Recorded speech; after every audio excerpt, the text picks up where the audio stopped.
देखिए, दबाव में नहीं, पर हाँ इतना मैं जरूर बोलूंगा कि जिस तरीके से देश की युवा वर्ग की एक बड़ी आबादी की भावनाओं को सम्मान देने के लिए ये कदम उठाया गया है, यकीनन एक बड़ी आबादी युवा पीढ़ी में ये आक्रोश था और उस आक्रोश का समाधान उन्होंने कहीं ना कहीं पूर्व शिक्षा मंत्री धर्मेंद्र प्रधान जी के इस्तीफे के तौर पर उन्होंने सरकार के समक्ष रखा।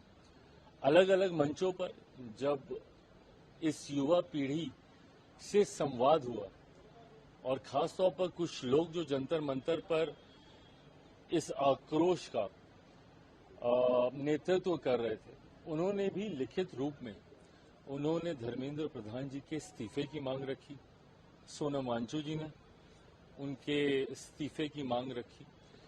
यकीनन मैं मानता हूं कि जब इस तरीके की घटनाएं घटती हैं, आपकी भावनाओं को ठेस पहुंचती है और उसका मैं सम्मान करता हूं। मैं समझता हूं कि बच्चों में आज की तारीख में आक्रोश स्वाभाविक है, क्योंकि घटना ही ऐसी घटी आपके भविष्य के ऊपर प्रश्न चिन्ह उठाती है।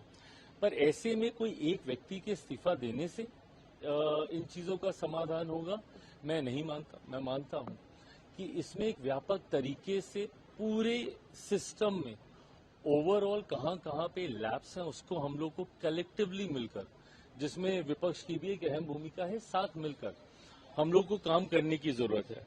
हैविंग सेड दैट, जब तक हम लोग उस पर कार्य करते हैं, तब तक अगर एक आबादी ये मानती है कि संभवतः उनके इस्तीफा देने से इनकी भावनाएं जो आहत हुई हैं उसको कहीं ना कहीं शांति मिलेगी, तो उनकी भावना को सम्मान देने का काम, युवा वर्ग की भावना को सम्मान देने का काम मेरे प्रधानमंत्री जी के द्वारा किया गया। नैतिक जिम्मेदारी लेते हुए स्वयं आदरणीय धर्मेंद्र प्रधान जी ने स्टेप डाउन करने का ये फैसला लिया।